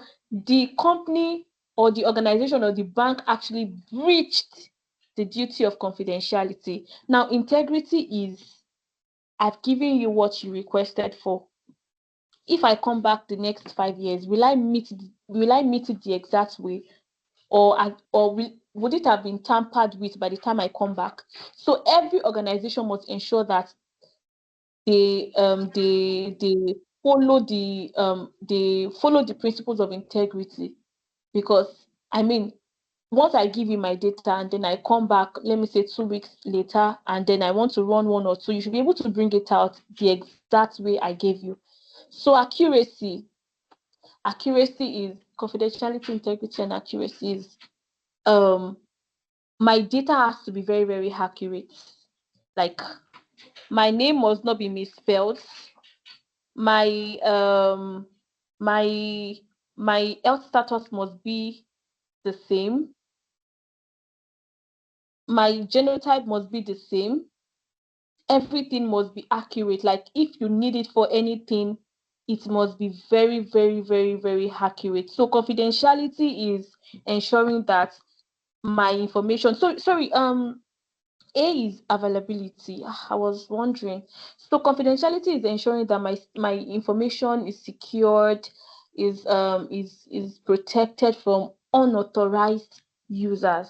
So what are the measures that we put in place? That's why once confidentiality comes to the spotlight, then you can chip it with cybersecurity. Cybersecurity is just like the measures, the processes, the strategies, the ways that we can, or let me say the strategies, the measures that must be put in place. So you can encrypt your data, you can apply the multi-factor authentication, you can secure your data in a lot of ways.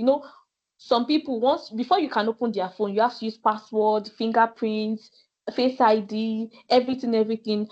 Has there ever been any situation where, let's say for example, you want to pay for something and then you've actually used your fingerprint, but then a token will still be sent to your mail? So that's two-factor authentication. So these are strategies, these are measures, these are things that you can put in place. We also have the role-based access control system. I think I've explained it, that confidentiality is not anyone should have access to this particular information, because very sensitive health records should be kept away from the secretary, from the gate man, in fact, from the marketing department, because what do they need it for?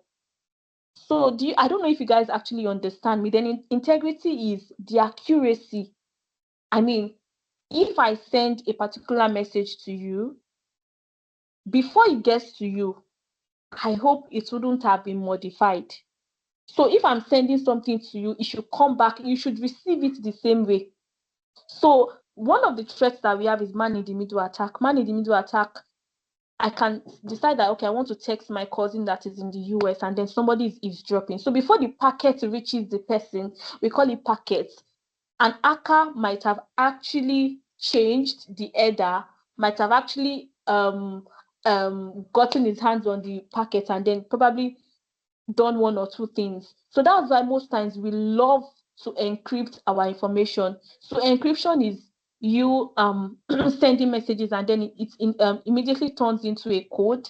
So before once it turns into a code, only the person that has the key to that code can unlock it. So we have the asymmetric, we have the symmetric.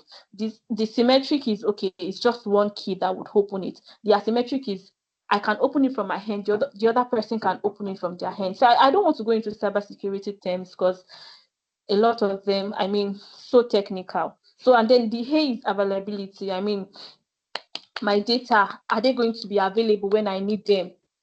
So I don't know if you guys actually understand. So let's say, for example, under availability, organizations must ensure that if there's any problem, or let's say there was actually a situation occurred, and then maybe the systems, the servers of the company suddenly went down. I mean, it just went down without any traces of, oh, how did this happen? The organization should have prepared a backup system or a disaster recovery system. So, even as humans, like personally, even without owning organizations, companies, we actually do backup. I mean, WhatsApp has mandated it for us to always back up our data. So organizations should also be on, like, their hands must be on deck when it comes to availability. You can't tell me that, oh, something is wrong with my information. I understand the fact that I want to withdraw. Okay, your server is not working. Okay, let's say I went to a bank and I want to get my money out of the bank, and then you people are telling me that your server suddenly went down. Okay, just give me the amount of hours you want me to wait for. Once those hours are over, I should have access to my information. So that's availability. So that's, we have the disaster recovery backup. There should be a backup solution if the systems are not working. Can we work off-site? I don't know if people actually understand. Can we work on premises? Can we work physically without working online? I don't know if people actually understand, or if people actually get what I'm trying to say. So one more question, please. Hey, good evening. One more. Can I? Please, you can go on. You can go on. You talked about the fact that police going through your phone records is against the Privacy Act, like intruding your privacy. So I wanted to ask, because there was this one time I attended one webinar, and they told us that there's an exception to police officers searching someone or going through a suspect's belongings or anything, if they notice that if they notice any suspicious behavior or anything. Is this also applicable to phone or data records? Okay, so before I even dive deep into your question now, according to the provisions of Section 4 of the Police Act 2020, please mute yourself, please. Thank you. According to provisions of Section 433 or whatever of the Police Act 2020, one of the main duty of a police officer is to maintain law and order, to ensure that the properties and the lives of people are protected. So if a policeman, if his ground is very reasonable, if he has a very, very reasonable ground, or his suspicion is very, very reasonable, is on a very, very a very, very legal ground, then he can go ahead. So the idea of, even in law school, they will teach you that if a policeman cites you and then he just decides he wants to arrest you, or he wants to get a hold of your phone because of the way you are dressed or because of the color of your hair, that is actually wrong. So if it has a very strong basis, if there's a lawful basis, so you can go on with it. You can check your phone if there's actually a lawful reason why you should, because I mean, yes, I don't know if I actually answered your question. So please, if the two laws, GDPR and NDPA conflict, which law prevails? This person is very funny. I don't think there has ever been any situation where both laws are in conflict, but I know that GDPR is used in the European Union, is applicable in the European Union, and NDPA is applicable in Nigeria. But GDPR would apply to Nigerians that are processing EU citizens' information, and NDPA would be applicable to EU citizens that are processing Nigerian data, I mean citizens' information. So I think Mr. Solomon, please, we do not have a lot of time. Thank you very much, Barrister Olain. Sorry. So this is the end of today's session Sorry. of OVIP. So we are 2 minutes late. So we won't be accommodating any questions now. That's not a question. So thank you so much. Ma, you said you would give a prize for the first person to answer your question. Okay. Okay, so you still remember. Just reach out to me on my LinkedIn. Ma, what's your I hope LinkedIn handle? everyone. Okay, my name Ogbelade Olayinka. That's my LinkedIn handle. Just reach out to me. What's your name? So I won't mix anybody up. Okay, my name I want to try and connect with you. My name is Akuchie. Okay, Aguchi. So I hope everyone has learned one or two. Don't go back. Don't leave this meeting without applying all of these things that we've talked about. I want to see you in the compliance world. I hope to see you in the compliance world. Just like I said, the world needs more hands on deck. So thank you so much. I really appreciate. Thank you for the opportunity. Thank you so much, Leonard Silk. And thank you, Mr. Solomon. Thank you so much. Bye. You're welcome. You're welcome.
Hey, Mr. Solomon.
the distribution of color for person for that to take years and business.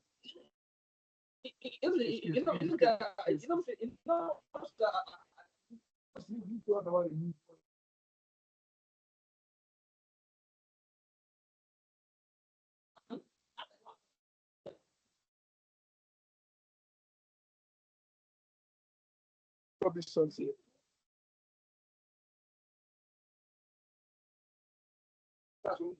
That make no matter what, no matter how utilization talk for school, and they say, I better pass. Bro, no family where they come from. Even if at all, no matter how you want, but I want to say, age, I want bring my shrink myself. I want to say, age, behave yourself. I know me and me self, I'm not small. Yourself, if not be that, thank God, and I'm so grateful to God for that. It's not bad. I think I get all that. So what don't do one number like this? It didn't go well.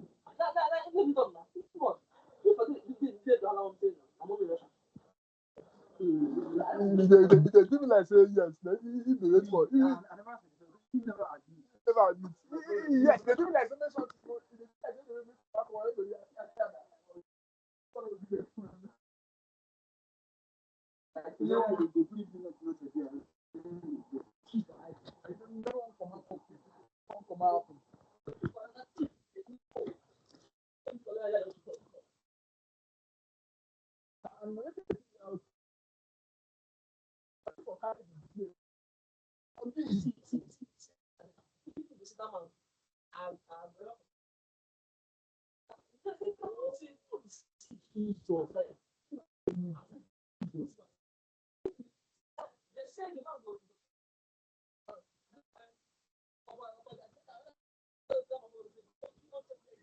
For now, yes. For if you do that kind of thing now, they know that season, Sha. Season. Yes, and the timing on it.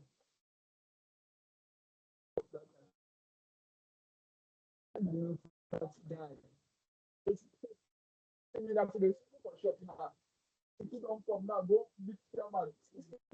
That's not.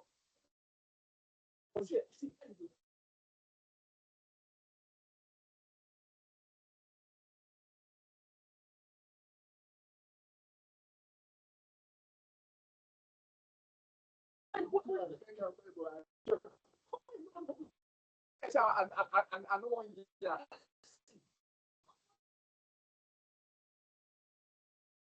Okay,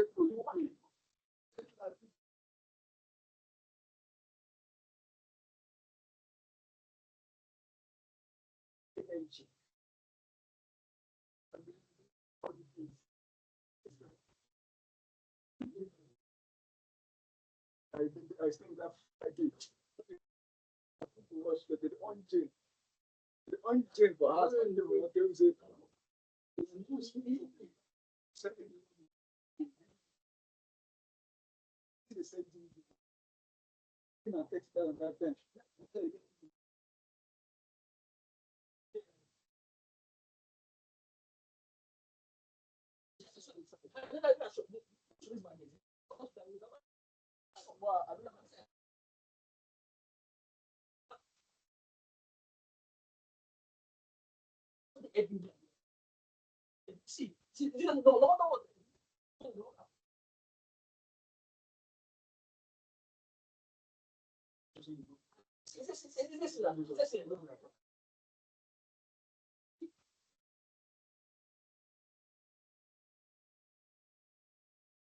Definitely, they come back to the night they see now. That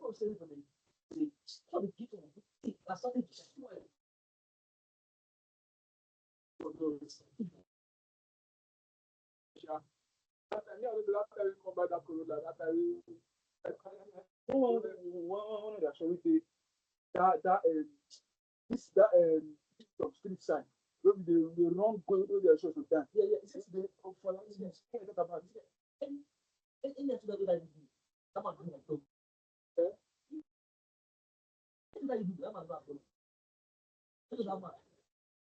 Although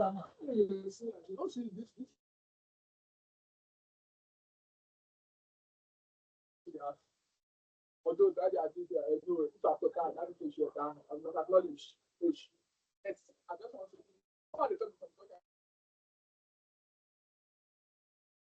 wait for my own. That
I look like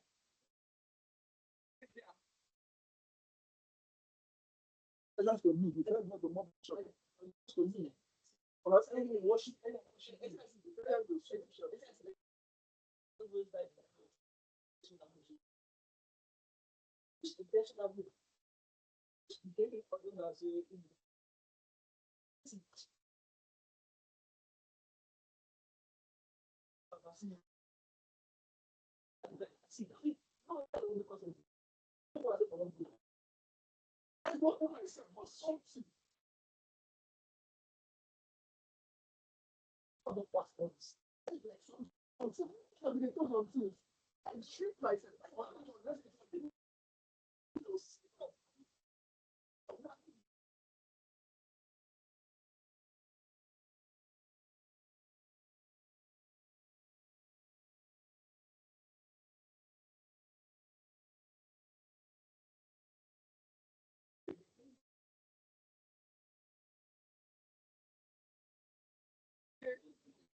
simple.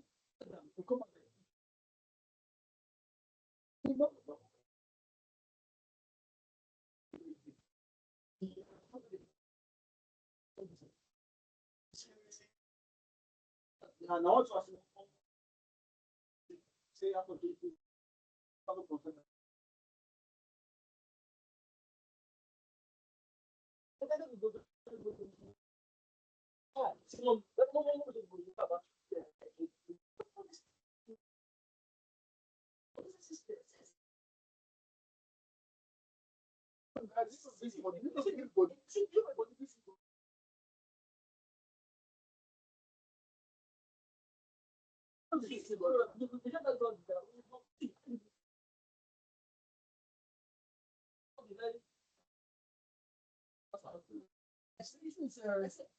they say I want this.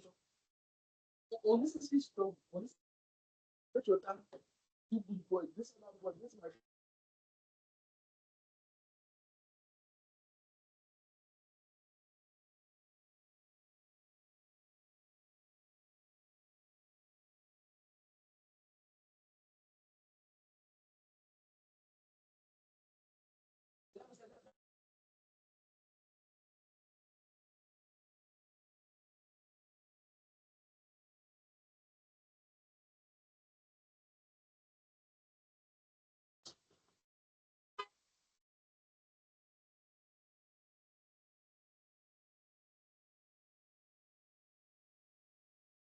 I don't do that.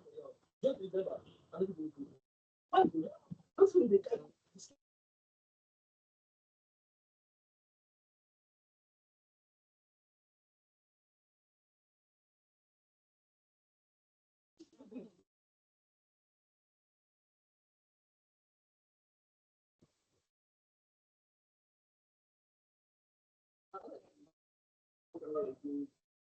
Something down this is right there.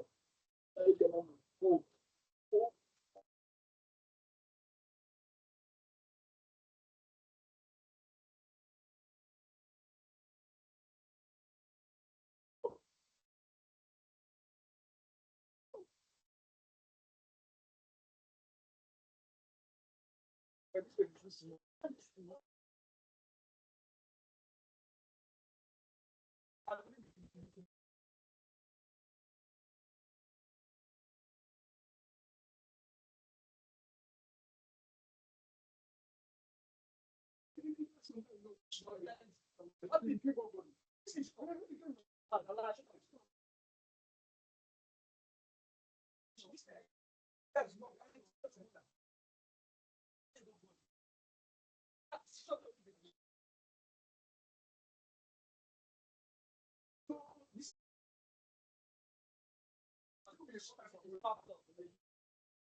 No, no, no.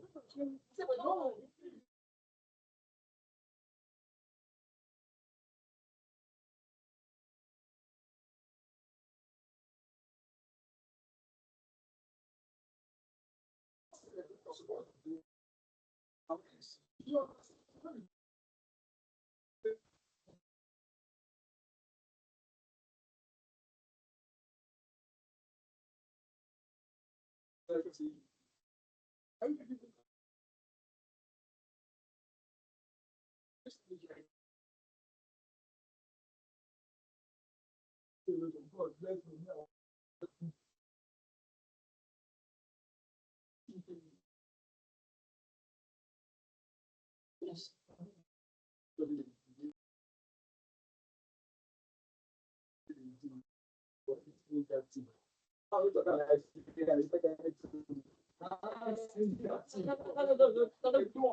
Say, it's easier for us.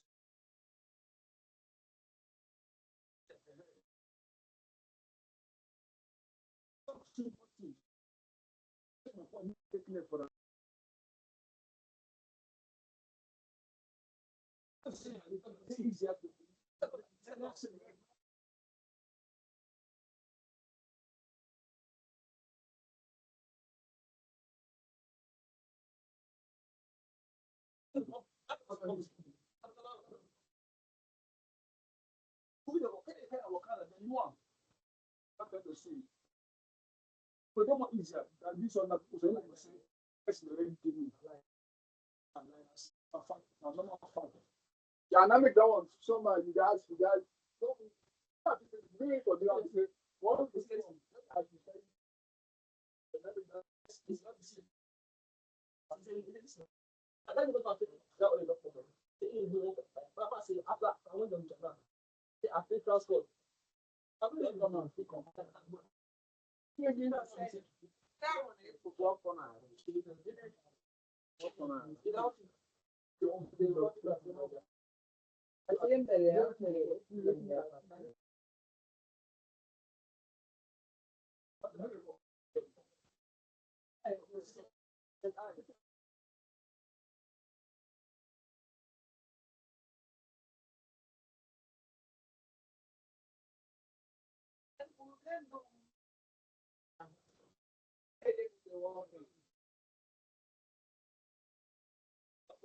for you know, I see it now.